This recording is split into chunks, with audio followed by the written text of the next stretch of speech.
তিন ব্যক্তির কাছে রহমতের ফেরেশতা চাইলেও আসতে পারে না, বরং রহমতের ফেরেশতা রহমত নিয়ে তিন ব্যক্তি থেকে দূরে সরে চলে যায়। এই তিন ব্যক্তির ব্যাপারে আল্লাহর হাবিব সাল্লাল্লাহু আলাইহি ওয়াসাল্লাম সব সময় সতর্ক করেছেন। আমাদের সমাজে আশেপাশে এরকম রয়েছে, মনে রাখবেন রহমতের ফেরেশতাই যদি আপনার কাছে না আসে প্রিয় ভাই, তাহলে আপনি রহমত আল্লাহর পাবেন কিভাবে, আপনি আল্লাহর রহমতের আন্ডারে থাকবেন কিভাবে? এই জন্য এই তিনটা বিষয় খুব মারাত্মক। এক নাম্বার হচ্ছে, কোনো ব্যক্তি যদি সিগারেট খায় অথবা নেশাদার দ্রব্য জিনিস পান করে, তাহলে তার কাছ থেকে রহমতের ফেরেশতা দূরে সরে যায়। আপনি মানেন আর না মানেন, সিগারেট কিন্তু মারাত্মক দুর্গন্ধ জাতীয় একটি জিনিস।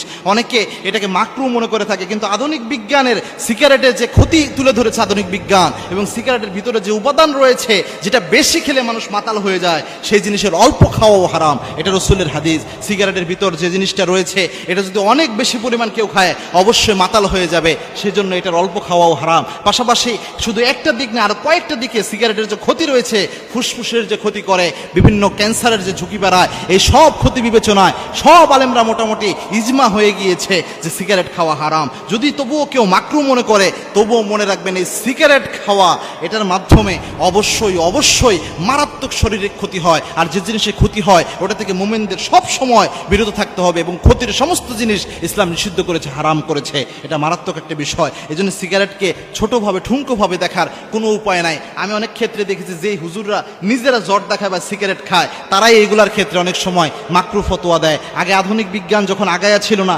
তখন এই ফতোয়া অনেকেই মানত, কিন্তু বর্তমানে এই ফতোয়ার কোনো সুযোগ নাই। এজন্য সিগারেট খাইলে কেন রহমতের ফেরেশতা আসে না? একটা হাদিস দেখেন, জাবের রাদিয়াল্লাহু তাআলা হাদিস বর্ণনা করেছেন, আল্লাহর হাবিব সাল্লাল্লাহু আলাইহি ওয়াসাল্লাম একদিন ঘোষণা দিলেন, তোমরা যারা পেঁয়াজ খাবা, কাঁচা পেঁয়াজ খাওয়া অবস্থায় তোমরা মসজিদে আসবা না, কেননা কাঁচা পেঁয়াজকে মুখে দুর্গন্ধ নিয়ে তোমরা যদি মসজিদে আসো, রহমতের যে ফেরেশতারা মসজিদে থাকে তাদের অনেক বেশি কষ্ট হয়, তারা মসজিদে অবস্থান করতে পারে না।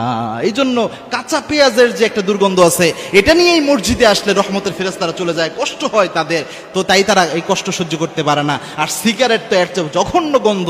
সিগারেট যে খায় সে যদি বাথরুম থেকে বের হয়ে যায় তবুও ওই জায়গাটায় গন্ধ হয়ে যায়। সিগারেট যে খায় তার কাপড় ঝাড়া দিলেও সিগারেটের গন্ধ আসে। এমন বাজে গন্ধ নিয়ে আপনি যদি থাকেন, আপনার কাছে রহমতের ফেরেশতা কোন কায়দায় আসবে আপনি আমার একটু বুঝান। দুই নাম্বার হচ্ছে, এমন কোনো ব্যক্তি যে ব্যক্তি শিরক করে, অর্থাৎ আল্লাহর সাথে অংশীদার সাব্যস্ত করে, এই শিরক যাদের মধ্যে রয়েছে, যেমন মাজারে মান্নত করে, মাজারে সেজদা দেয়, যে কোনো সন্তান চাওয়ার প্রয়োজন মাজারে যায় পড়ে থাকে, এরকম ব্যক্তি যারা রয়েছে তাদের কাছে রহমতের ফেরেশতা আসে না। কেননা যারা শিরক করে, ইন্নামাল মুশরিকুনা নাজাস, মুশরিকরা সব সময় অপবিত্র থাকে। এই জন্য তাদের ওপর আল্লাহ রাব্বুল আলামিনের লানত থাকে, তাদেরকে আল্লাহ রাব্বুল আলামিন ততক্ষণ মাফ করে না যতক্ষণ সে তওবা করে না। এই জন্য অবশ্যই এই মুশরিক শিরক থেকে আপনারা বিরত থাকবেন।